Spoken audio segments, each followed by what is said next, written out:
আপনার নাম কি ভাই? ভাই আমার নাম ইমদাদুল হক লিমন। আপনি কোন বিভাগে পড়েন? বিশ্ববিদ্যালয়ে কোন বিভাগে পড়ছেন? আমি একজন ছাত্র, আমাকে এখানে রাইওয়াই ডেকেছে। কোথায় বাসা? আমার বাসা হচ্ছে 11 নং ওয়ার্ড। কিসে পড়ছেন? কিসে পড়েন? আমি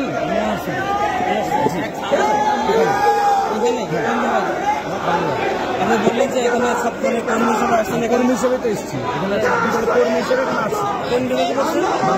বাংলা সেশন ভাই। সেশনটা কি? প্রশ্ন করার কি আছে? নাম ছাত্র কর্মী, এটাই আমার পরিচয়। কোন বিভাগেরা? আপনার পরিচয় কি? আমি সাংবাদিক। আপনি সাংবাদিক এখানকার? ঠিক আছে, আমি ছাত্র দলের কর্মী। এই জন্য কর্মী বিশ্ববিদ্যালয় কিনা এটা বিশ্ববিদ্যালয়